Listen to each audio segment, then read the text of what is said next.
주시기를 원하며 너를 지키시기를 원하시며 여호와는 그 얼굴을 너를 향하여 드사 은혜와 평강 주시기 원하노라.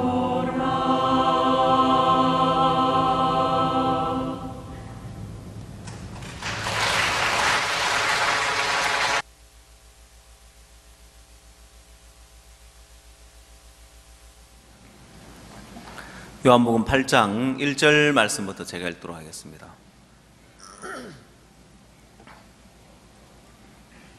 다 각각 집으로 돌아가고 예수는 감람산으로 가시다. 아침에 다시 성전에 들어오시니 백성이 다 나오는지라 앉아서 저희를 가르치시더니 서기관들과 바리새인들이 간음 중에 잡힌 여자를 끌고 와서 가운데 세우고 예수께 말하되 선생이여, 이 여자가 간음하다가 현장에서 잡혔나이다. 모세는 율법에 이러한 여자를 돌로 치라 명하였거니와 선생은 어떻게 말하겠나이까? 저희가 이렇게 말하면 고소할 조건을 얻고자 하여 예수를 시험함이로라. 예수께서 몸을 굽히사 손가락으로 땅에 서시니 저희가 묻기를 마지 아니하는지라.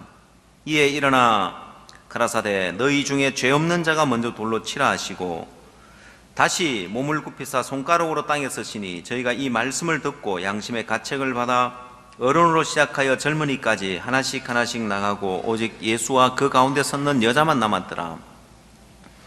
예수께서 일어나서 여자 외에 아무도 없는 것을 보시고 이르시되 여자여, 너를 고소하던 그들이 어디 있느냐? 너를 정죄한 자가 없느냐? 대답하되 주여, 없나이다. 예수께서 가라사대 나도 너를 정죄하지 아니하노니 가서 다시는 죄를 범치 말라 하시니라. 11절 말씀까지 읽도록 하겠습니다. 제가 오늘 준비 찬송 시간에 찬송가 209장 찬송을 불렀고 또 오늘 본문 말씀은 이 요한복음 8장 말씀을 이렇게 읽었습니다. 찬송가 209장은 제가 이제 처음으로 배운 찬송이 찬송가 209장이기 때문에 이제 209장을 불렀고, 이 요한복음 8장을 왜 읽었는지 압니까? 요한복음 8장은 제가 철들고 나서 옛날 어릴 때 사탕 얻어먹기 위해서 교회 다녔던 적 말고요. 그냥 그 전에 크리스마스 때 교회 나가면 미안하니까 한 달 전쯤부터 이제 나가야죠. 보면은 뭐 그런 어린 시절에 그렇게 철없을 때 갔던 것 말고 그 이후로는 교회를 안 다녀봤던 것 같습니다.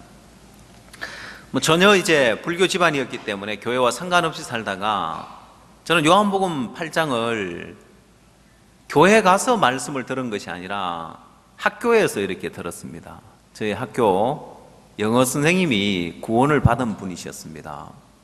그래서 그분이 수업 시간에 이 요한복음 8장 이야기를 해 주셨습니다. 그래서 제가 처음으로 이제 들은 말씀이 요한복음 8장이기 때문에 오늘 요한복음 8장을 읽었습니다. 찬송가 209장은 기쁜 날 기쁜 날 주 나의 제 다시 쓴 날 하고 이제 내 마음에 이루어진 복음을 듣고 나서 제가 배운 찬송입니다. 처음으로 배운 찬송인데, 이 기쁜 마음 못 이겨서 온 세상에 전하노라. 기쁜 날 기쁜 날 주 나의 죄 다 씻은 날. 그냥 그 찬송을 내가 외우려고 할 필요 없이 내 마음의 간증이었습니다. 아, 이분도 내 마음에 이루어진 이 복음이 이분 마음에도 이루어졌구나. 그 이분이 어느 시대 사람인가 보니까 1700년대 분인 거예요. 1755년에 필립 도드리지라는 분이 지은 찬송가인데, 야, 어떻게 이렇게 1700년대 신앙을 한 이분의 신앙하고 내가 들은 복음하고 똑같을까? 근데 제가 학교 다닐 때 이제 구원을 받았으니까 제 친구들은 아니래요. 우리가 날마다 죄를 짓기 때문에 죄인이래요. 보면은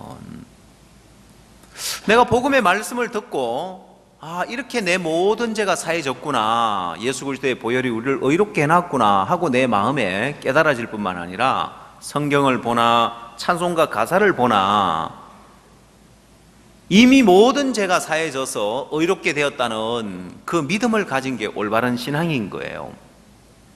그래서 찬송가 209장 찬송이 내 마음에 이렇게 이루어졌고, 찬송가 209장을 부를 때 그냥 곡조를 따라서 그냥 찬송을 부르는 것이 아니라 내 마음의 간정인 거예요.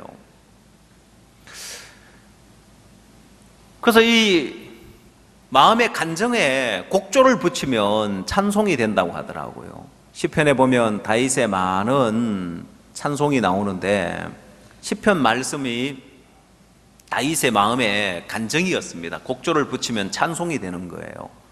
내 마음에 이루어진 사실하고 성경에 나오는 말씀하고 똑같은 거예요. 이 요한복음 8장은 제가 처음으로 이제 이 말씀을 들었다고 했는데, 이 선생님은 학교에서 복음을 이렇게 전했습니다.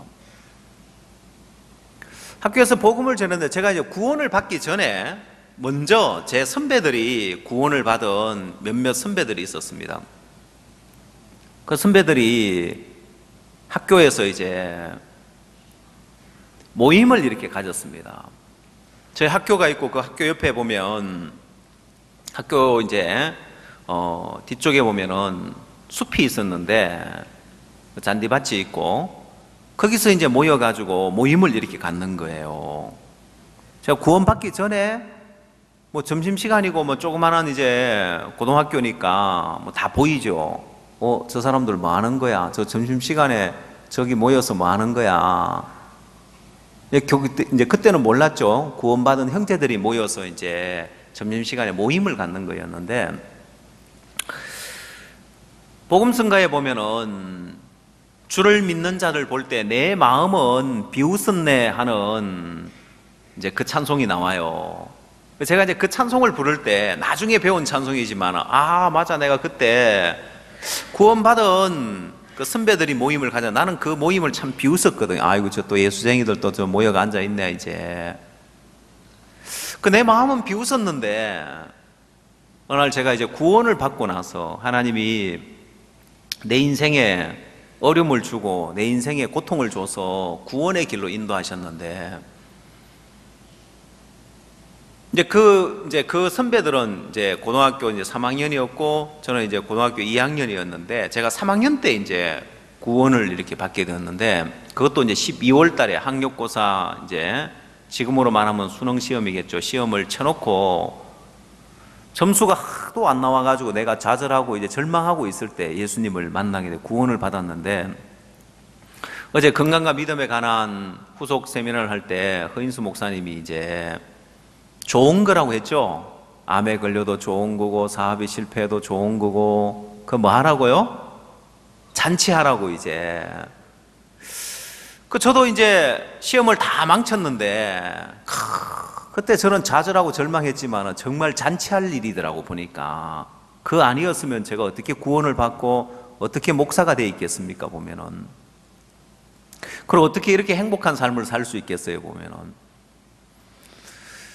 그때는 제 마음에 굉장히 이제 낙심이 되어 있기 때문에, 내 마음이 좌절되어 있고 낙심되어 있을 때 다른 데 아무 관심이 가지 않았습니다. 학력고사 시험을 준비할 때는 오로지 시험만 끝나면 이제 마음껏 놀 수 있잖아요. 근데 시험을 다 망치고 나니까 놀 기분도 안 들고 친구들도 만나는 것도 재미도 없고 의미가 없는 거예요. 내가 그런 좌절 속에 있을 때 선생님이 수업 시간에 이렇게 들어와서 너희들 중에 교회 다닐 사람하고 이야기했으면 저는 손 안 들었을 거예요. 교회 다니는 데는 관심 없었으니까. 성경에 대해서 한번 배워볼 사람 있으면 손 들어보라고 하더라고요. 제가 손을 이렇게 들었어요. 왜 손을 들었냐면은 그 전에 수개월 전에 이 요한복음 8장 말씀을 들었기 때문에 제 마음에 성경에 대해서 한번 배워봐야 되겠다고 손을 들었어요. 왜냐? 이 요한복음 8장 말씀을 이렇게 이제 해주시는데, 저는 성경에 솔로몬의 재판에 관한 이야기, 두 여인이 아기 하나를 데려와 가지고 서로 자기 아이라고 우길 때 솔로몬이 지혜롭게 재판해서 진짜 엄마를 찾아주는, 그러면 아이를 둘로 나눠라, 네 것도 말고 제 것도 말고 나눠라 했을 때 가짜 엄마는 그렇게 하자고 했고 진짜 엄마는 안 된다고, 아니라고, 저 아이를 살려서 저 여인에게 주라고. 그 솔로몬의 명재판, 솔로몬의 지혜를 뭐 누구나 다 알고 있죠, 보면은. 근데 이 요한복음 8장 이야기를 들으면서, 아, 이렇게 지혜로운 이야기가 성경에 또 있구나. 야, 내가 언젠가 시간이 되면은 성경에 대해서, 성경에 나오는 이 지혜에 대해서 한번 들어봐야 되겠다는 생각을 갖고 있었어요. 여러분들이 전도를 하고 여러분들이 복음을 전할 때 지금 당장 이 사람이 아무런 반응이 없다고 해가지고 그냥 헛되이, 여러분 전도가 헛되이 돌아오는 것이 아니라 여러분이 하나님 말씀을 전해주면 반드시 일을 해요. 수개월이 지나고 나서 그냥 그때는 호기심을 가졌고 관심만 가졌는데, 수개월이 지나고 나서 제가 교회에 가서 성경 공부를 하게 됐단 말입니다.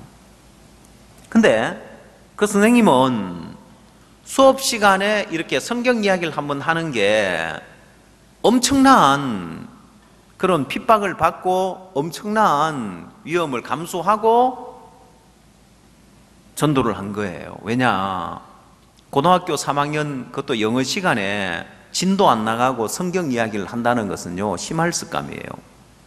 아닌 게 아니라 학생들이 이 중요한 시기에 우리가 학력고사를 앞두고 한 점이라도 더 따야 되는데 수업 진도 안 나가고 성경 이야기 하니까 대번에 진정이 들어가는 거예요. 학부형들 통해 가지고 그 선생님 징계해야 된다고 이제.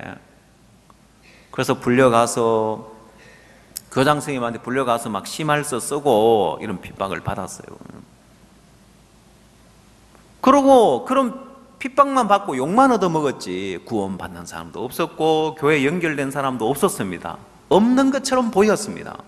그러나 수개월 뒤에 제가 이제 구원을 받게 됐습니다. 성경 공부에 연결되어서.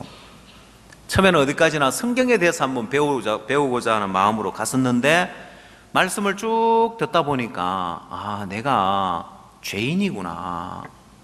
내가 죄를 지어서 죄인이 아니라 근본 출생 자체 죄인으로 출생했고, 야, 내가 그동안 그렇게 죄를 짓지 않으려고 애를 쓰고 노력해도 안 되었던 이유가 바로 여기에 있구나. 근본 내가 죄를 가지고 태어났기 때문에 죄를 안 지으려고 노력해도 죄를 지을 수밖에 없는 인간이구나. 그리고 그 모든 죄를 예수 그리스도의 십자가의 보혈이 어떻게 눈처럼 이게 양털처럼 이게 깨끗하게 씻으시는지 말씀을 들었습니다. 참 신기한 것은 제가 복음 말씀을 들을 때 제 옆에 어떤 한 부인이 있어 두 명이 같이 들었는데, 저는 말씀을 들으니까 죄가 없다는 게 이렇게 깨달아지더라고요. 근데 그 부인은 그때 처음 온 분이라서 잘 못 깨닫는 거예요. 저는 이제 그 전에 이제 성경 공부를 했죠.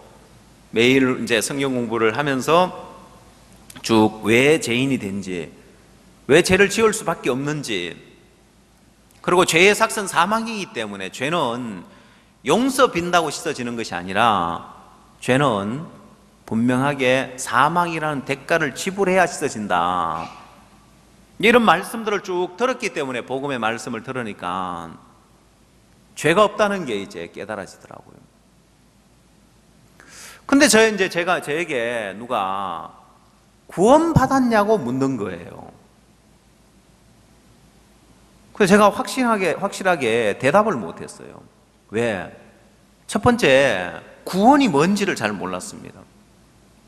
구원받았냐고 물어보는데 교회를 안 다녀봤기 때문에 구원이라는 단어의 뜻을 몰랐습니다.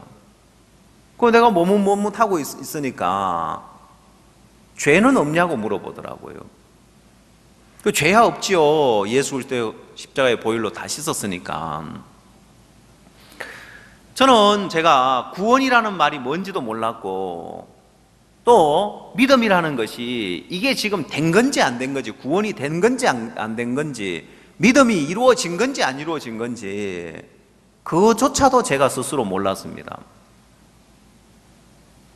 그래서 저는 제 마음에 구원의 확신을 이렇게 못 가졌어요, 한동안. 왜? 구원의 확신이라는 것은 뭔가 마음에 와닿는 것이 있어야 되는 줄 알았어요. 근데 이제 말씀을 들으니까 말씀을 이치적으로 다 인정은 되는데, 내 마음에 뭔가 와닿는다든지 감동이 된다든지 뭐 어떤 특별한 느낌이 온다든지 그게 아무것도 없었습니다. 그래서 교회를 열심히 다니다 보면 그게 마음에 뭔가 와닿는 것이 생기고, 그러면 구원의 확신을 갖는 건 줄 알았습니다. 아무리 나가봐도 그게 없어요. 뭔가 마음에 와닿거나 감동이 되거나 아무것도 없는 거예요. 저는 아직 덜 된 줄 알았습니다. 아직 믿음이 이제 아직 덜 됐고 구원이 덜 이루어져서 이제 그런 줄 알고 교회를 자꾸 나가다 보면 되겠지라고 생각했는데, 나중에 알고 보니까 그게 아닌 거예요. 만약에 이런 부분도 누가 정확하게 알려주는 사람이 없었으면 아마 저는 지금도 이제 아직도 뭔가 마음에 와닿는 게 오기를 기다리고 앉아있을지도 모릅니다. 보면은 대부분 사람들이 이제 복음을 들으면 이 구원의 이제 확신에 대해서, 어떻게 구원에 대한 확신을 갖는지를 잘 모릅니다. 보면은 물론 교회를 다녀보고 또 나름대로 갈급함을 가지고 찾았으면 모르겠지만, 그렇지 않은다면은 어떻게 해야 이게 확실한 믿음이 된 건지, 이게 다 된 건지 아직 덜 됐는 건지 그걸 잘 모르는 거예요. 자, 그래서 신앙을 하는 데 있어서 이 부분은 아주 중요한 부분이기 때문에 우리가 말씀을 좀 짚고 넘어가야 할 부분이 있습니다. 성경 고린도 후서 13장을 한번 찾아보십시오.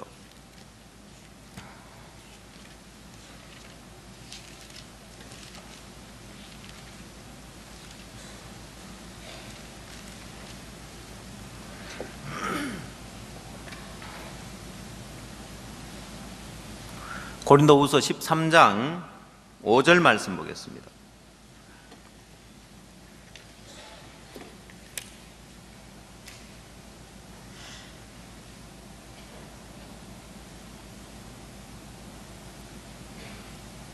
고린도후서 13장 5절, 신약성경 299페이지에 있습니다. 너희가 믿음에 있는가 너희 자신을 시험하고 너희 자신을 확정하라. 예수 그리스도께서 너희 안에 계신 줄을 너희가 스스로 알지 못하느냐. 그렇지 않으면 너희가 버리운 자니라. 자, 너희가 믿음에 있는가 너희 자신을 시험하고 확정하라고 했습니다. 그럼 내가 진짜 이제 참된 믿음 가운데 있는지 아닌지, 구원이 확실하게 이루어졌는지 안 이루어졌는지, 내가 천국 갈 수 있는지 없는지, 너희가 믿음에 있는가 너희 자신을 시험하고 확정하라는 것입니다. 두 가지를 하라고 되어 있습니다. 첫 번째 시험하라고 되어 있고, 두 번째 확정하라고 되어 있습니다. 자, 과연 내가 믿음에 있는지 없는지 이걸 뭘로 알 수 있느냐, 어떻게 알 수 있느냐, 확실하게 그럼 내가 구원을 받은 건지 안 받은 건지, 그래야 내가 이제 천국에 갈 소망을 갖고 살든지 아니면 덜 됐으면 뭘 또 더 들어보든지 어떻게 하든지 할 텐데, 많은 사람들이 어떻게 믿음에 있는지 확정할 수 있는지 시험하고 확정하라고 되어 있는데, 첫 번째 시험해보라는 것은 테스트해보라는 것입니다. 확정하라는 것은 확실하게 증명해보라는 것입니다. 자, 믿음은 눈에 보이지 않는 것이기 때문에 사람들은 막연하게 생각합니다. 얼만큼 믿어야 되는지, 얼만큼 마음에 뭐가 와닿아야 되는지, 어떻게 해야 되는지를 모릅니다, 보면은. 근데 알고 보면 굉장히 쉬운 겁니다. 자, 그래서 여러분이 믿음은 눈에 보이지 않는 것이지만은 이제 우리가 흔히 일상생활 속에 육체의 건강에 대해서 예를 한번 들어봅시다. 자, 너희가 건강한지 너희 자신을 시험하고 확증하라고 이야기를 하면은 여러분들이 이제 건강에 대해서 여러분 자신을 한번 테스트해 보십시오. 여러분 건강한 사람인지 아닌지. 여러분 식사 잘 하십니까? 일단 밥을 잘 먹는다는 거는 그래도 좀 건강이 괜찮다는 이야기죠. 일본 한 회사에서 면접을 보는데 면접을 보면 면접관들이 딱 앞에 앉아 있고 그 다음 이제 가서 한 명씩 가서 앉아서 질문하는데 대답하는 이게 이제 보통 면접인데 일본의 한 회사가 특별한 면접을 봐요. 어떤 면접을 보냐면은 심사위원들이 면접관들이 앉아 있고 면접생들은 앉아서 밥을 먹는 거예요. 면접을 보러 딱 갔더니만 상이 딱 차려져 있고 밥 먹으라는 거예요. 그래서 그 회사의 방침은 어떤 사람을 뽑느냐, 밥 먹는 거 보고 뽑아요. 근데 간단해요. 뭘 보느냐, 밥 빨리 먹는 사람 보고 뽑는 거예요. 혹시 여러분들 면접 보러 가서 밥 먹는 데 있으면 얼른 먹으십시오. 보면은. 왜? 밥을 빨리 먹는 사람을 뽑는데 그 이유가 뭐냐면은 첫 번째, 밥을 빨리 먹는다는 건 건강하다는 거예요. 이해 가세요? 건강하지 못한 사람 밥 빨리 못 먹습니다. 빨리 먹으면 뭐 소화가 되니 안 되니 뭐 해가지고 이제 밥을 천천히 꼭꼭 씹어서 먹는 사람 건강이 안 좋아서 그런 거죠. 소화력이 좋은 사람은 막 빨리 먹는 거예요. 그리고 또 밥을 막 빨리 먹는 걸 보니까 이 사람은 시간을 아껴 쓸 줄 아는 사람이다. 이래서 이제 밥 빨리 먹는 사람을 뽑는다고 하는데 혹시 여러분 가운데 밥 빨리 드시는 분 있으면 그 회사 어느 회사인지 좀 알려주십시오. 나도 그 회사에 가게 할지 모르겠는데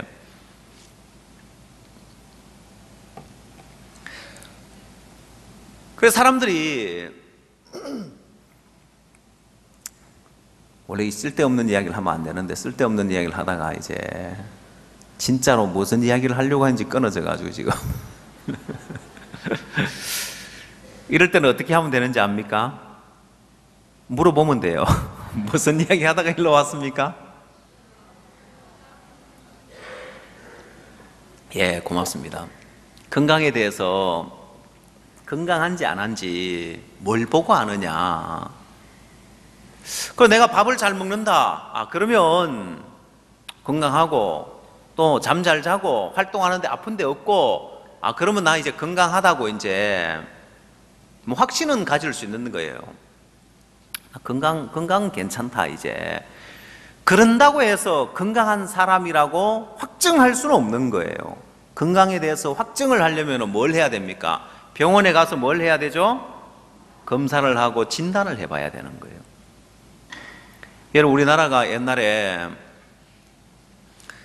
우리나라를 이제 일으킨 우리나라의 경제를 일으킨 분들이 이제 지금 중년의 이제 나이에 있는 분들이 우리나라 경제를 일으켰다고 할 수 있습니다. 신세대들이 그 고마움을 모르고 이제 우리나라 중년들이 또 노년층에서 고생해서 이 나라를 이렇게 발전시켜 놨는데 옛날에는 우리나라가 가난했기 때문에 외화를 벌어들이기 위해서 뭐든지 했었습니다. 그래서 그 당시에 대통령이 수출만이 살 길이라 해가지고 뭐든지 다 수출을 했습니다. 외화를 벌어들이기 위해서. 심지어 여자분들 머리카락까지 잘라서 수출을 했습니다. 보면 중동에 돈을 벌러 가기 위해서 외화를 벌어들이기 중동에 이제 돈을 벌러 갔었고, 심지어 또 옛날에는 독일에 광부로 간호사로 많은 분들이 이제 돈을 벌러 갔었습니다. 한참 이제 중동에 이제 붐이 일어나서 돈을 벌러 갈 때, 그때 당시에 이제 중동에 갈 일꾼들을 뽑는데 일일이 다 건강검진을 할 수 없었습니다. 그 당시만 해도 우리나라가 낙후되어 있었기 때문에 병원에 가서 뭐 건강검진을 하고 건강검진해서 그 진단서를 떼오고 이제 그게 잘 안 됐기 때문에 자, 이렇게 이제 많은 사람들이 모였다 합시다. 이제 중동에 근로자로 이제 돈을 벌러 간데 이 사람이 가서 일을 할 수 있는지 없는지 테스트를 하는데 그 테스트가 뭐냐? 한 명씩 나와서 테스트를 받아요. 그게 뭐냐? 모래 자루가 하나 있는 거예요. 모래 자루가 하나 있고 나와가지고 그걸 들어가지고 어깨에 올리면 합격, 못 올리면 불합격 해가 이렇게 이제 테스트를 했다고 합니다. 모래 자루 이제 그게 몇 킬로가 나갔는지 제가 정확하게 모르겠지만은 혹시 이 중에 그런 테스트 통과했던 분 계시면 나중에 한번 알려주십시오. 저는 그 시대가 아니라서 몇 킬로를 들어 올렸는지 모르는데 자, 이걸 들어 올리면 이 사람 힘 좋고 건강하네, 합격 이렇게 했단 말입니다. 그럼 요즘 현대에서 삼성에서 LG에서 사원 모집하는데 건강 테스트 한다고 모래자루 갖다 놓고 들어 올려보라고 할까요? 어떻게 할까요? 그러면 병원에 가서 건강 진단서를 떼오세요 이렇게 할 거 아니에요. 여러분, 요즘 회사들이 입사를 결정짓기 전에 진단서를 요구합니다. 왜냐? 실컷 이제 사람 뽑아놨는데 건강이 안 좋아가지고 몇 개월 일하다가 건강이 안 좋아가지고 휴직을 해야 된다. 회사 손해인 거예요. 그래서 건강 진단서를 요구하는 거예요. 자, 그럼 회사에서 건강 진단서를 요구한다는 것은 건강에 대한 확신을 요구하는 겁니까? 확증을 요구하는 겁니까? 뭘 요구하는 거죠? 건강에 대해서 그 사람 마음에 확신을 요구하는 겁니까? 아니에요. 확증을 요구하는 거, 확실한 증거를 요구한단 말입니다. 그러면 건강진단서 떼오라고 하는데 그 앞에다 대놓고 나 건강합니다, 보십시오, 나 밥 잘 먹고 힘 좋고 건강합니다고 이야기를 하면 될까요? 그럼 그 앞에서 아무리 자기가 건강에 대해서 이야기를 해도 그거는 건강에 대한 확신을 이야기하는 거예요. 자기 확신을 이야기하는 거예요. 회사에서 요구하는 건 뭐라고요? 당신 아무리 확신해도 그거는 그거고 확증을 가져오세요. 진단서를 가져오세요. 확증을 요구한단 말입니다. 구분이 가세요? 예. 그럼 우리가 이제 하나님 앞에 설 때도 하나님은 그 사람의 확신만 볼까요? 확증을 갖고 있는지 없는지 확증도 볼까요? 확증을 보는 거예요. 확실한 증거가 있는지. 근데 오늘 많은 사람들이 교회를 다니면서 확증은 없이 자기 마음에 확신을 갖는 거예요. 확실한 믿음. 난 누가 뭐라고 해도 확실하다. 이런 확신만 가지고 하나님 앞에 서려고 하는 거예요. 근데 확신보다 더 중요한 건 확증이란 말입니다. 자, 그래서 이제 어떻게 확신을 해야 되냐면은 건강 진단서의 결과를 보고 확증을 보고 확신을 갖는 거예요. 그거 없이 그냥 확신만 가지고 있으면 회사에 못 들어간단 말입니다. 천국도 마찬가지입니다. 성경 말씀을 통한 확증 없이 자기 나름대로 확신을 갖고 있으면 마태복음 7장에 나더러 주여 주여 하는 자마다 천국에 다 들어갈 것이 아니요 다만 하늘에 계신 내 아버지의 뜻대로 행하는 자라야 들어가리라 했어요. 예수님을 보고 주여 주여 한다 해서 천국에 다 들어가는 게 아니란 말입니다. 근데 그날에 마지막 심판날에 많은 사람이 나더리르되 주여 주여 우리가 주의 이름으로 선지자 노릇하며 귀신을 쫓아내며 많은 권능을 행치 아니하였나이까리니 본인들은 선지자 노릇하고 귀신을 쫓아내고 권능을 행했다고 이야기한다. 그러나 예수님은 뭐라고 하느냐? 나는 너희를 도무지 알지 못하노니 불법을 행하는 자들아 내게서 떠나가라 하리라. 확신은 갖고 있는 거예요, 이 사람들이. 그러나 확증이 없는 거예요. 하나님 앞에 이제 이 믿음이라는 것은 너희가 믿음에 있는가 너희 자신을 시험하고 확증하라고 했기 때문에 확증이 중요한 거예요. 제가 한 번은 심한 감기에 걸렸는데 감기가 일주일이 가도 안 낫고 2주일이 가도 안 나요. 요즘 감기들은 이렇게 오래 가죠. 근데 옛날에는요 감기가 일주일만 지나면 다 나았습니다.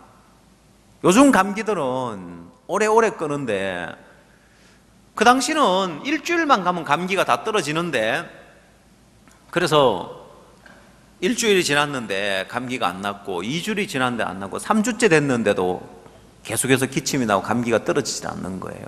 어느 날 신문을 딱 보는데 신문에 뭐라고 나와 있냐면은, 감기가 3주 이상 가면 결핵을 의심해 봐야 된다고 나오는 거예요.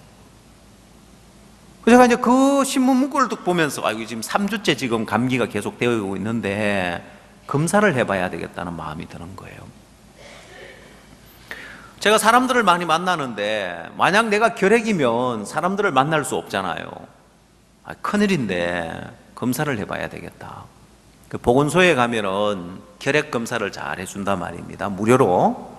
보건소에 이제 건강검진을 이제 결핵 검사를 하러 가니까, 예, 이렇게 오십시오, 검사합시다, 이렇게 하는 것이 아니라 먼저 증상을 묻는 거예요. 이 사람이 진짜 결핵 그런 의심 환자인지 안 한지. 기침을 하면 가슴이 따갑습니까? 진짜 막 기침하면 가슴이 너무너무 따가운 거예요. 가래가 많이 끓습니까? 예. 묻는 말하고 이제 질문하는 내용하고 내 증상하고 똑같은 거예요. 그러니까 겁이 더 나는 거예요. 야, 큰일 났네. 증상이 똑같은 거예요. 자, 그렇게 이제 검사를 하고 나서 며칠 지나서 검사 결과가 나왔는데, 결핵이 아닙니다 하고 판정이 났어요. 그냥 일반 감기라는 거예요. 얼마나 감사하든지. 그러고 이제 수양회를 갔습니다. 수양회를 가서 이제 목사님들하고 같이 잠을 자는데, 원래 기침이라는 게 밤 되면 또 더 심해지잖아요. 기침을 심하게 하니까 옆에 목사님이, 어이 김 목사, 그 기침이 심상찮은데 하면서 이제 이야기를 하는 거예요. 그 말은 감기 아니고 그 다른 병 아니야, 결핵 아니야, 괜히 옆에 사람 지금 옮기는 거 아니야, 이 소리는 거예요. 그래서 제가 뭐라고 했을까요? 예, 목사님 걱정하지 마세요. 안 그래도 제가 여기 오기 전에 검사하고 왔는데 결핵 아니랍디다, 일반 감기랍디다. 그래? 하면서 이제 편하게 주무시는 거예요. 보면은 결핵이면 옆에 사람 옮을 수도 있잖아요. 자, 제가 기침이 심하게 나오는데도 그 목사님 앞에 감기입니다 하고 결핵 아닙니다 하고 확실하게 이야기할 수 있는 거는 무엇 때문에 그래요? 확증을 얻은 거예요. 검사 결과 내가 확증을 얻었기 때문에 확신을 이야기할 수 있는 거예요. 자, 그래서 여러분의 마음에 믿음이 있는가 너희 자신을 시험하고 확증하라는 것은, 이 확증이라는 건 성경에 있습니다. 이 성경 말씀에 내 죄가 사해졌느냐 안 사해졌느냐. 오늘 예수님이 간음하다가 현장에 잡힌 여자에게 요한복음 8장에서 예수님이 이 여자에게 뭐라고 이야기했습니까? 나도 너를 정죄하지 아니하노니 라고 말씀했죠.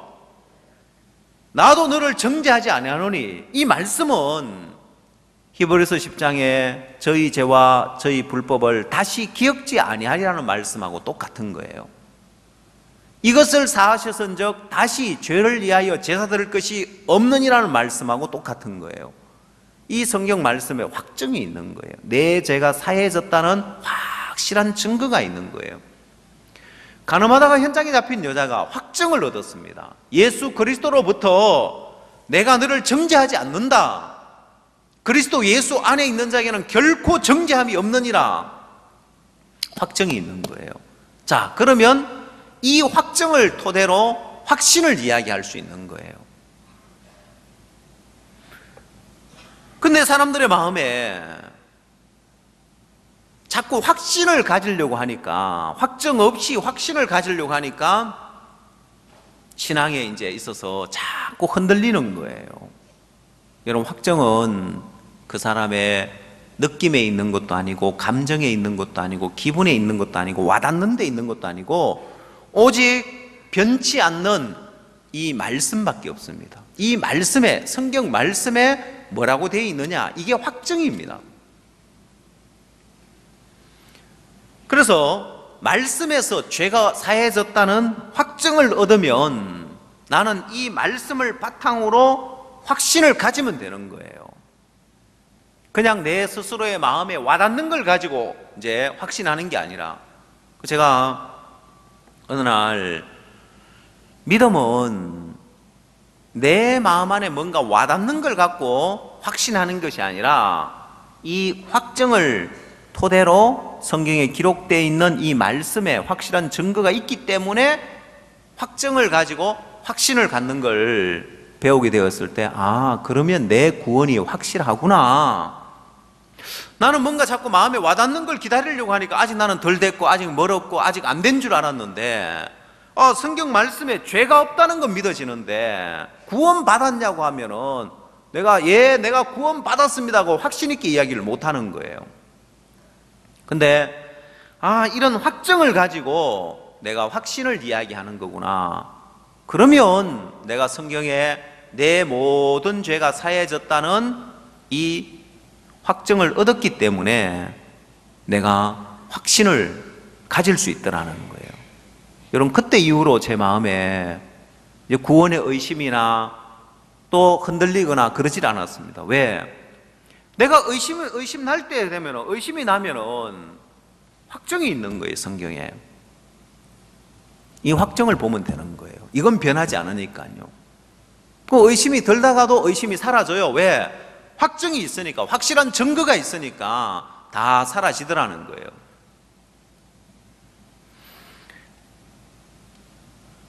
그래서 여러분도 때로 사단이 계속해서 여러분에게 의심을 넣어줄 겁니다.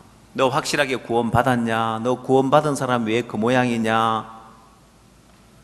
여러분, 사단은 어떤 존재냐? 예수님도 시험하는 존재라는 걸 알아야 됩니다. 마귀는 하나님의 아들 예수도 네가 만일 하나님의 아들이면 이 돌돌로 떡덩이가 되게 해봐라. 하나님의 아들도 흔들고 시험하는 거예요. 그러면 하나님이 하물며 마귀가 하나님의 아들 예수 그리스도도 시험하는데 여러분을 시험하지 않겠습니까? 수시로 무시로 시험하는 거예요. 근데 예수님이 마귀의 시험을 어떻게 이기느냐? 여러분, 마태복음 성경을 찾아보십시오.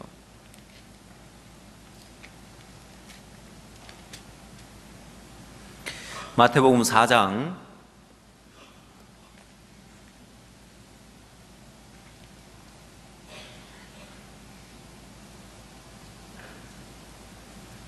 1절 말씀 보겠습니다.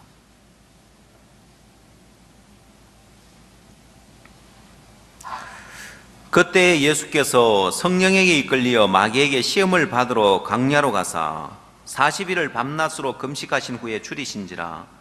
시험하는 자가 예수께 나와서 가로되 내가 만일 하나님의 아들이거든 명하여 이 돌들이 떡덩이가 되게 하라.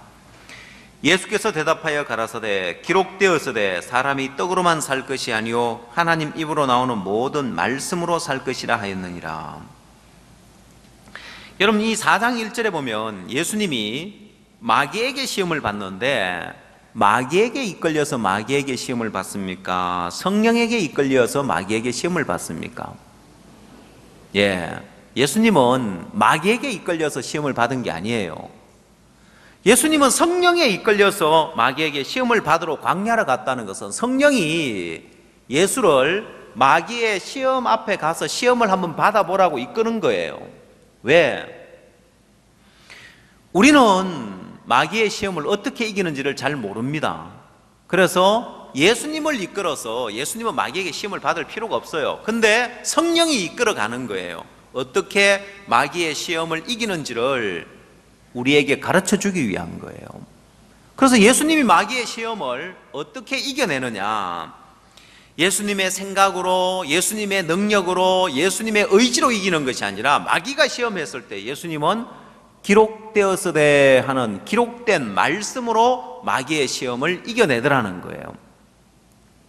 네가 만일 하나님의 아들이거든 이 돌돌로 떡덩이가 되게 하라 했을 때 예수님은 돌로 떡을 만들 수 있습니다. 돌로 아브라함의 자손도 만들 수 있는데 그까짓 거 못하겠습니까? 근데 예수님은 돌을 갖고 떡을 만들어서 마귀의 시험을 물리치는 것이 아니라 기록되었으되 사람이 떡으로만 살 것이 아니요 하나님 입으로 나오는 모든 말씀으로 살 것이라면서 기록된 말씀으로 이기는 거예요. 자, 왜냐? 우리에게 어떻게 마귀의 시험을 이기는지를 가르쳐 주기 때문에요. 그럼 여러분, 기록된 말씀은 확증이란 말입니다. 이 확증을 가지고 마귀의 시험을 물리칠 수 있는 거예요. 네가 만일 하나님의 아들이면, 사단이 여러분들에게, 여러분이 구원을 받고 나면은, 야, 네가 진짜 구원 받았으면 네 하는 나쁜 행실 한번 끊어봐.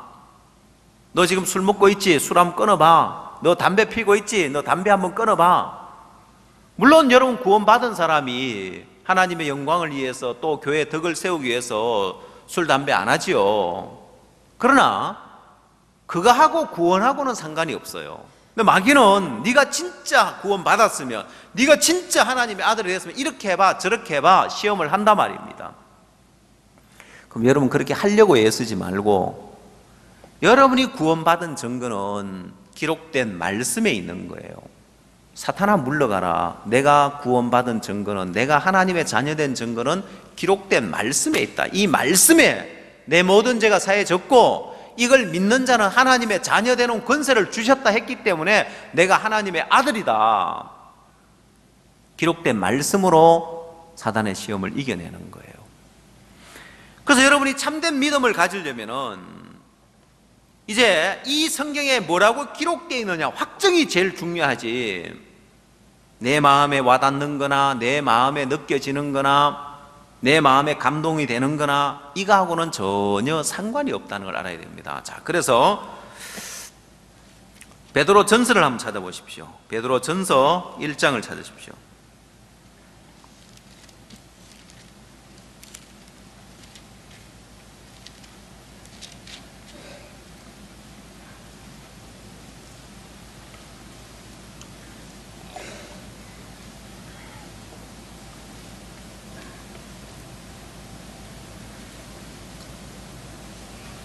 베드로 전서 1장 23절.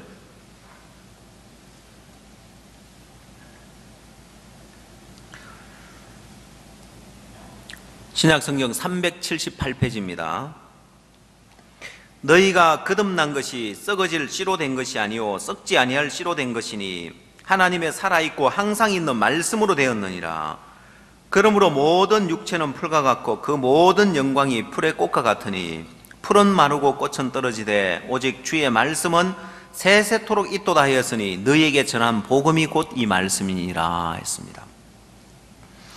너희에게 전한 복음이 곧 이 말씀이다. 모든 육체는 풀과 같고 그 모든 영광이 풀의 꽃과 같다는 거예요. 아무리 영광스러운 것도, 또 여러분 아무리 충만한 것도, 아무리 마음에 큰 감동이 와도 그건 풀과 같고 풀의 꽃과 같이 마르고 떨어지고 없어지는 겁니다. 그러나 없어지지 않는, 시들지 않는, 썩지 아니하는 세세토록 있는 것은 바로 너희에게 전한 복음의 말씀이라는 거예요. 이 말씀은 변하지 않고 세세토록 있는 거기 때문에 내가 이 말씀을 의지하면 내가 흔들리지 않고 의심하지 않고 확실한 믿음을 갖는 거고, 이 말씀 외에 다른 데 기대를 두면, 다른 걸 찾으면 내 마음의 느낌이나 감정이나 기분이나 와닿는 거나 감동이나 이건 다 육체에 속한 거기 때문에 풀과 같고 풀의 꽃과 같이 풀은 마르고 꽃은 떨어지는 것처럼 그건 얼마 안 가면 없어지는 겁니다. 저는 제가 구원을 받을 때 어떤 사람 보니까 막 구원 받고 막 충만해하는 사람이 있는 거예요.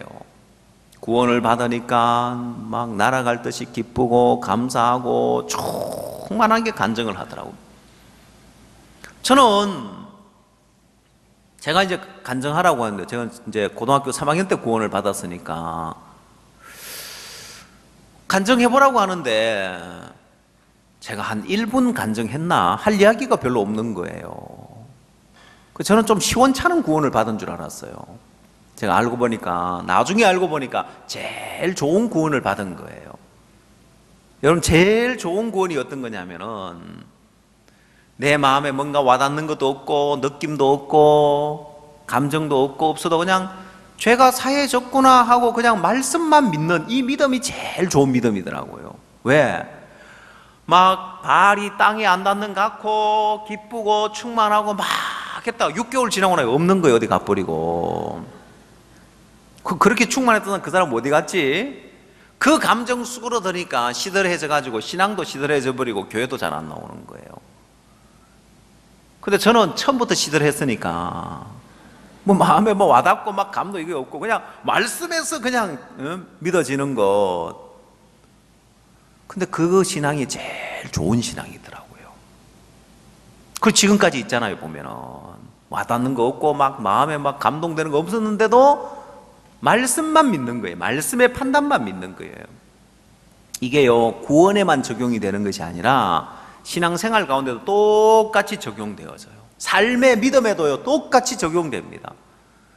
삶 속에서도 사람들은 믿음이 아직 안 왔다고 기다리고 있습니다. 말씀을 들으면 말씀은 맞지만은 자기 마음에 뭔가 와닿는 게 없으니까 아직 믿음이 안 됐다고 생각을 합니다. 내 마음에 와닿고 확신이 들어지고 그런 마음이 들어져야 믿음인 줄 아는데 그렇지 않아요. 구원의 믿음도 말씀의 판단만 믿는 거고 내 삶 속에서의 믿음도 말씀만 믿는 겁니다. 그래서 여러분 오렌지 주스에 보면 무가당이라고 써놨죠. 100% 오렌지 주스 무가당 이렇게 해놓은 거 보셨어요? 무가당이라는 말은 무슨 말이에요? 설탕을 첨가하지 않았다는 거예요. 오렌지 주스에 더 달게 하려고 설탕을 넣지 않았다는 거예요. 그러면 됩니까? 그게 좋은 거죠? 어느 게 더 좋은 거예요? 설탕 넣어서 막 달달하게 만들어 놓으면 더 좋은 겁니까? 아니에요. 100% 딴 걸 넣지 않고 설탕을 넣지 않은 거. 여러분의 믿음도 내 감정도 넣지 않고 기분도 넣지 않고 느낌도 넣지 않고 마음에 와닿는 것도 넣지 않고 순수하게 말씀을 믿는 이게 제일 좋은 거다 이 말입니다. 여러분 녹차 좋아하십니까? 녹차 좋아하세요? 예, 저 녹차를 좋아하는데 제가 녹차를 잘 안 먹어요. 녹차를 좋아하는데 왜 잘 안 먹는지 압니까? 예? 어디 가면은 뭐 마시긴 다 마셔요. 제가 안 먹는 거 없습니다. 안 줘서 못 먹지. 주는 건 다 먹습니다. 보면은. 그 어디 가서 제가 이제 대부분 녹차를 딱 타주면은 대부분 사람들이 현미 녹차를 요즘 사람들이 많이 마셔요. 왜? 한국 사람들은 누룽지 숭늉을 좋아하니까 이 녹차에다가 현미 녹차를 해가지고 그 녹차에다가 좀 구수한 맛이 나는데 이 녹차를 즐기는 사람은요, 현미 녹차 안 먹어요. 녹차를 즐기는 사람은 순수 그 녹차 잎, 그 어린 잎을 따서 말린 그 녹차를 먹어요. 그 녹차 향이 진하게 그 녹차의 그 제맛이 난단 말입니다. 근데 거기다가 한국 사람들이 뭘 넣었다고요? 구수하라고 뭘 넣었어요? 현미. 그러면 또 달으라고 또 설탕까지 넣으면 어떻게 될까요? 다 버리는 거예요. 다 망쳐요. 제가 호주에 가서 집회를 하는데 행제님들이 커피를 마시는 거예요. 저도 커피 한 잔을 이제 얻어 먹는데 기대를 했어요. 호주 커피가 이제 호주에는 블루 마운틴 이제 있는데 호주 그 블루 마운틴 커피가 아주 유명합니다. 그래서 이제 커피를 호주 커피가 어떨까 기다리고 있는데 이제 커피를 이제 사주셔가지고 한 모금 딱 마시면서 제 마음이 어떤 마음 들어요? 배렸다 이 마음 딱 드는 거예요. 왜냐? 시럽을 넣어가 온 거예요. 저는 지금 커피를 기대하고 있는데 이 호주 커피가 어떤 맛이 날까? 떫은 맛이 더 많이 날까? 쓴맛이 더 많이 날까? 블루 마운틴 이제 유명한 커피니까 기다리고 있는데 웬걸 달달하게 해가지고 이제 온 거예요. 제가 그걸 호주 가게에서는 커피에 절대로 그걸 자기들이 알아서 임의로 안 넣습니다. 손님의 취향을 물어서 반드시 손님의 주문하는 대로 해줍니다. 그 커피를 사주는 분이 나이가 많은 형제님이셨거든요. 한국에서 이민을 가서 살아도 말입니다. 한국 사람들은 꼭 그렇게 달달하게 해가지고 마셔요. 제가 그 커피를 먹는다고 굉장히 곤욕을 치렀습니다. 보면은 진짜 커피 향은 안 나고 이제 뭘 넣는 게 좋다고요? 안 넣는 게 좋다고요? 예. 녹차에다가 설탕 넣으면 된다고요? 아니요. 오렌지 주스에다가 설탕 넣으면 된다고요? 아니요. 안 들어가는 게 좋은 거예요. 여러분 제일 좋은 믿음은 말씀만 믿는 거예요. 마음에 어떤 느낌도 감정도 기분도 와닿는 거 넣으면 된다고요, 안 된다고요? 여러분, 그런 걸 넣어놓으면은 사람들이 그게 없을 때 믿음이 흔들려 버려요. 야, 내가 처음에는 마음에 막 마음도 일어나고 마음에 감동도 되고 충만했는데 요즘은 막 신앙생활 하기 어렵다. 왜? 마음에 뭐 마음도 아니라 냉랭하게 이렇다고. 그 사람은 늘 요동하는 신앙을 해야 돼요. 그러나 말씀만 믿는 이 확정만 있으면 되는 이 믿음을 가진 사람은 신앙생활 속에도 냉랭해도 그래, 말씀에 이렇게 돼 있네, 그럼 하나님 이 말씀대로 일하시겠네, 믿음의 길을 가기 굉장히 좋은 거예요. 그래서 성경은, 제가 이 성경을 예를 들 때 전기구이 통닭 이야기를 해요. 장작구이 통닭 이야기를 해요. 전기구이 통닭이나 장작구이 통닭의 특징이 뭐예요? 기름을 다 뺐다. 그렇죠? 오랜 시간 돌려서 기름을 쫙 빼내죠. 이 성경에는 인간의 감정이나 느낌이나 기분이나 이걸 싹 뺐어요, 보면은. 그리고 여러분, 성경을 보면서 마음에 어떤 감정을 유발하고 성경이 어떤 기분과 느낌을 이야기하는 것이 아니라 성경은 사실 그대로를 이야기하는 거예요. 말씀만 믿고 사실만을 믿는 이 믿음, 이게 제일 좋은 믿음이란 말이에요. 자, 유월절 어린 양을 잡아서 문좌우 설주와 임방에 피를 발라놓으면은 이스라엘 백성들이 출애굽할 때 천사가 와서 장자를 멸할 때에 피를 볼 때에 넘어간다고 되어 있습니다. 자, 그러면 그 집안에 있는 사람이 막 두렵고 떨린다 합시다. 야, 여기저기서 막 으악 하고 막 그런 이제 죽음의 소리, 슬픔의 소리, 통곡의 소리가 막 들리는데, 야, 우리 집에도 나도 장자인데 나도 죽으면 어떡하나 막 의심이 들면 어떻게 해야 됩니까? 의심이 들면 뭘 봐야 될까요? 예, 내 마음에 얼마나 믿느냐, 막 이걸 봐야 되는 것이 아니라 문좌우 설주와 임방에 피가 발려져 있냐 안 발려져 있냐, 이걸 보면 되는 거예요. 그렇죠? 그러면 이제 문좌우 설주와 임방에 피가 발려있냐 안 발려있냐, 피가 발려있으면 어떻게 됩니까? 심판이 임할 때 피를 볼 때에 넘어간다고 했기 때문에 이 피가 발려있으면 이게 확정이 있는 거예요. 그러면 여러분, 그걸 토대로 확신을 갖는 것이지, 그건 제쳐놓고 내 마음에 그 집안에 앉아서 주여 믿습니다, 믿습니다 확신을 가지고 예를 써야 됩니까? 아니에요. 문좌우 설주와 임방에 피가 발려있는 확정이 있느냐 없느냐, 이 확정이 있으면 된 거고, 그러면 다 된 거예요. 그것만 있으면 되는 거예요. 그것처럼 여러분이 심판을 피할 수 있는 그 확정은 말씀에 뭐라고 기록되어 있느냐, 성경에 내 죄가 사해졌다고 되어 있느냐 아니냐, 확정만 있으면 되는 거예요. 그걸 토대로 내가 확신을 갖는 것이지, 내 안에서 내가 확신을 가지려고 애를 쓰는 게 아니라는 거예요. 그래서 이걸 알면 믿음은 굉장히 쉽습니다. 아, 이 믿음이라는 것은 내 마음에 뭔가 와닿아야 되는 것이 아니구나. 구원도 그렇고 신앙생활도 그렇습니다. 신앙생활 속에서 믿음으로 못 사는 사람은 말씀이 와닿는 게 없다고 하는 거예요. 말씀 와닿는 게 없다고 하는 거예요. 여러분, 병원에 가서 당신 위궤양이 있고 당신 뭐 간이 안 좋고 동맥에 뭐 경화 현상이 있고 와닿는 게 없다, 와닿는 게 없다, 안 믿어진다, 그런 사람 누가 있어요? 와닿고 안 왔고 뭐가 중요해요? 검사 결과가 그러면은 치료를 하고 뭔가 처방을 받아야죠. 그렇죠? 병원에 앉아가지고 와닿는 게 없네. 의사는 저래 이야기해요. 나는 마음에 와닿지를 않는다. 그러고 앉아있는 사람 누가 있어요? 와닿고 안 와닿고 전혀 상관없어요. 의사의 병원에서의 검사 결과가 맞으면, 그 결과만 정확하면 우리는 그걸 받아들이는 수밖에 없는 거예요. 믿음의 세계는 내 마음에 와닿아야 되는 게 아닙니다. 느껴져야 되는 게 아니에요.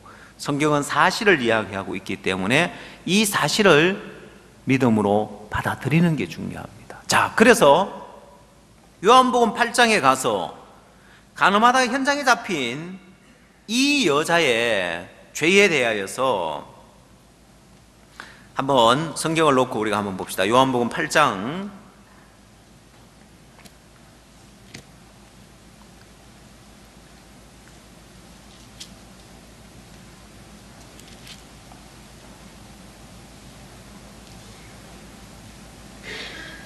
8장 3절, 요한복음 8장 3절, 서기관들과 바리새인들이 간음 중에 잡힌 여자를 끌고 와서 가운데 세우고 예수께 말하되 선생이여 이 여자가 간음하다가 현장에 잡혔나이다. 자, 서기관과 바리새인이 이 간음하다가 현장에 잡힌 여자를 끌고 왔습니다. 이 여자가 누구의 손에 끌려왔습니까? 누구의 손에 끌려왔어요? 서기관과 바리새인들의 손에 끌려왔습니다. 그러면 서기관과 바리새인들이 이 여자를 끌고 올 수 있는 힘은 어디에 있냐면은 율법에 있습니다. 이 여자가 율법을 범했기 때문에, 여러분, 경찰이 도둑질한 사람을 끌고 갈 수 있는 것은 법이 있기 때문에 그렇습니다. 법이 없으면 못 끌고 가죠. 이 여자를 끌고 가는 것은 표면적으로 봤을 때 서기관과 바리새인이지만은 사실은 율법이 이 여자를 끌고 가는 거예요. 율법에 간음하지 말라고 되어 있기 때문에 이 여자는 율법을 범했고 이 율법이 이 여자를 끌고 가는 거예요. 그 율법 앞에 이 여자는 돌에 맞아 죽을 수밖에 없는 여자입니다. 그러면 5절, 모세는 율법에 이러한 여자를 돌로 치라 명하였거니와 선생은 어떻게 말하겠나이까? 예, 모세는 율법에 이러한 여자를 돌로 치라, 율법에 의해서 이 여자는 돌에 맞아 죽어야 됩니다. 그러면 이 여자를 살리려면은, 이미 이 여자는 죄를 지었습니다. 이 여자를 살리려면은 어떻게 해야 살릴 수 있느냐? 여러분, 이 여자를 살리기 위해서는 법을 바꿔야 되는 거예요. 여자가 행동을 바꿔야 되는 것이 아니라 이미 죄를 지었기 때문에 이 여자가 죄를 지었는데 법이 바뀌어야 사는 거예요. 자, 그래서 이 여자는 돌에 맞아 죽을 수밖에 없는데 예수님이 몸을 굽혀서 손가락으로 땅에 쓰시는 거예요. 여러분, 이 율법은 이건 하나님이 친히 쓰신 것입니다. 성경 출애굽기 31장을 찾아보십시오.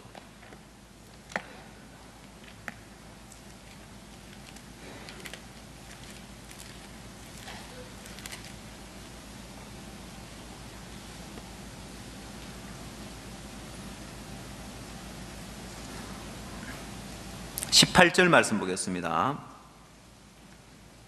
출애굽기 31장 18절.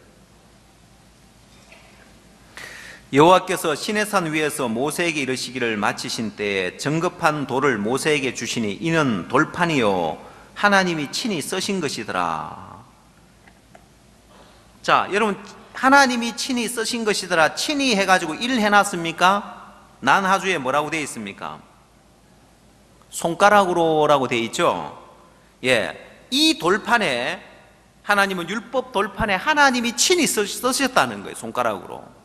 근데 이제 말씀이 육신이 되어서 우리에게 나타난 하나님의 아들 예수 그리스도가 손가락으로 땅에 다시 썼습니다. 이 첫 번째 주어진 율법으로 말미암아서 간음하다가 현장에 잡힌 여자는 돌에 맞아 죽을 수밖에 없지만은 이 여자에게 예수님이 새로운 법을 준 거예요. 그래서 이 법은, 새로운 법은 이제 우리 마음에 하나님이 기록하길 원하는 거예요. 율법 돌판에, 돌비에 기록되어진 율법이 있고 이제 신비에, 우리의 마음판에 기록하고자 하는 것이 있단 말입니다. 고린도후서 3장을 찾아보십시오.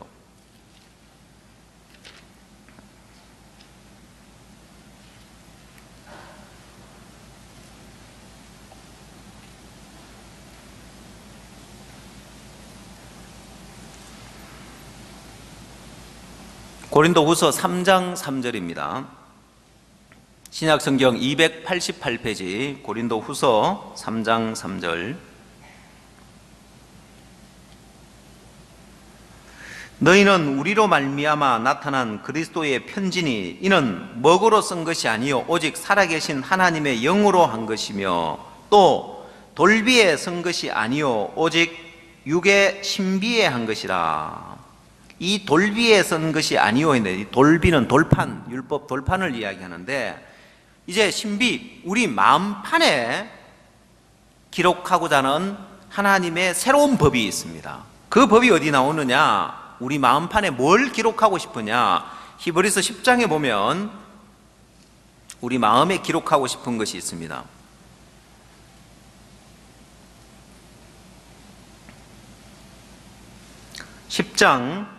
히브리서 10장 16절.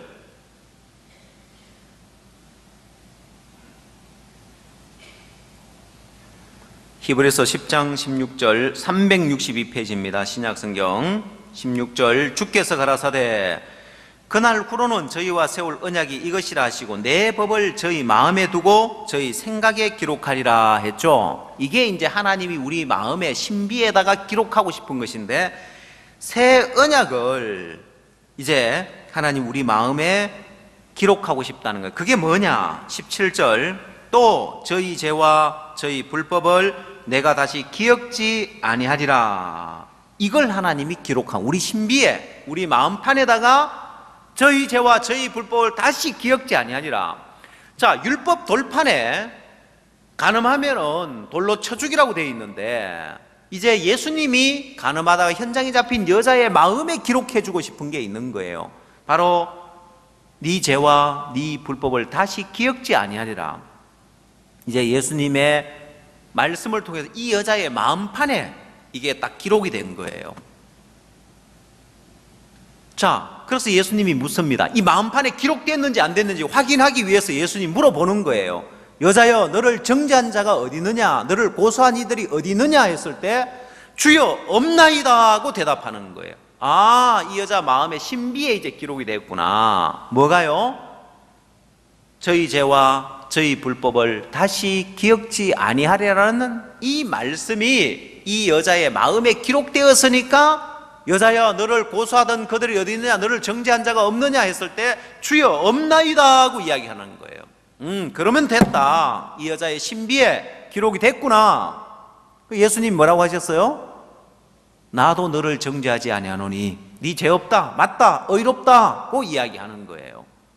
그래서 18절에는 이것을 사하셨은즉 다시 죄를 위하여 제사 드릴 것이 없느니라고 하는 거예요. 왜? 이 여자의 신비에 이제 마음판에 죄와 불법을 기억지 않는다는 말씀이 기록되어지고 나니까 이 여자도 죄가 없다고 말을 하고 예수님도 너를 정죄하지 아니하노니라고 이야기하는 거예요. 이게 이제 예수님과 우리가 화목이 된 거예요. 이게 구원이 이루어진 거예요. 나도 죄가 없다고 말할 수 있어야 되고 예수님도 죄와 불법을 기억지 않는다고 말씀하시는 거예요. 자, 이게 마음에 이루어져 있는 사람과 신비에 이 말씀이 기록되어져 있는 사람, 율법만 있는 사람은 늘 정죄를 받습니다. 거짓말하지 마라, 도둑질하지 마라, 살인하지 마라, 간음하지 마라.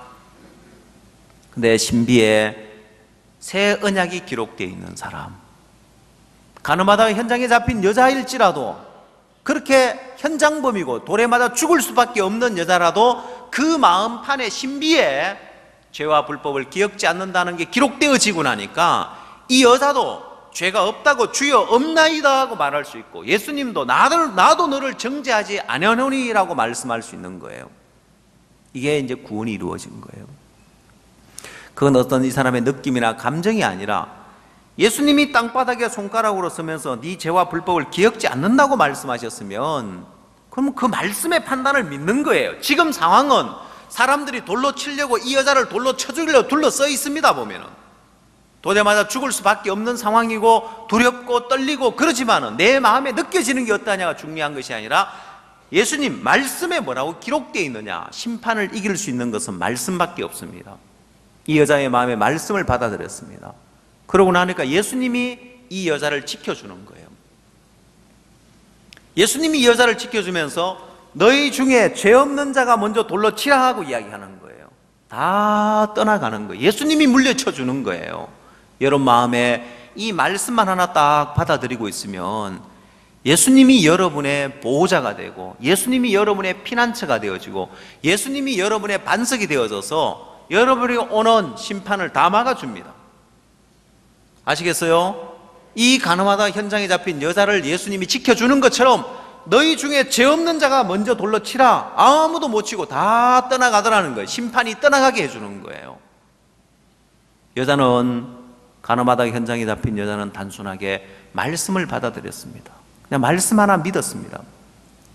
오늘 여러분 마음에도 여러분의 느낌이나 감정이나 기분 아닌 말씀의 판단 하나 믿으면 그 다음에 예수님이 일을 하기 시작합니다. 삶 속에서도 마찬가지입니다. 여러분 생활 속에 어떻게 믿음으로 살아야 되느냐, 이 부분은 제가 저녁에 또 이야기를 드리겠습니다. 그래서 여러분이 구원을 받고 나면 반드시 배워야 할 두 가지 믿음, 구원의 확신에 대한 것, 삶의 믿음에 대한 것, 이 두 가지를 정확하게 배워야 앞으로 여러분이 신앙생활을 해 나갈 수 있단 말입니다. 자, 그래서 여러분 마음에, 이제 여러분 마음에 믿음을 가지면은, 삶에 있어서도 여러분 마음에 믿음을 가지면 그때부터 예수님이 나서서 여러분이 오는 모든 재앙을 막으며 주님이 일을 다 해주십니다. 말씀에 판단 하나 믿는 믿음이 이렇게 위대한 것은, 이제 믿음 하나 가졌는데 예수님이 나셔서 이 여자를 대신해서 모든 심판을 물리치며 이 여자를 보호하며 지키며 모든 걸 다 해주더라는 거예요. 예수님이 여러분의 보호자가 되셨습니다. 사단이 아무리 여러분을 심판하려고 하고 정죄하려고 해도 예수님이 여러분을 보호하면서 여러분 마음에 주여 없나이다고, 가늠하다 현장에 잡힌 여자의 마음에 그 믿음 하나 가졌을 때 예수님이 이 여자의 보호자가 되는 것처럼 오늘 여러분에게도 주여 없나이다, 내가 의롭게 됐다는 믿음 하나 가지면은 여러분 삶에 주님이 여러분의 보호자가 돼서 여러분 모든 부분을 지켜줄 거고, 이제 삶 속에 주의 역사를 경험하고 싶으면 또 저녁에 오셔서 어떻게 믿음의 삶을 살 수 있는지를 배우시게 되길 바랍니다. 기도드리겠습니다.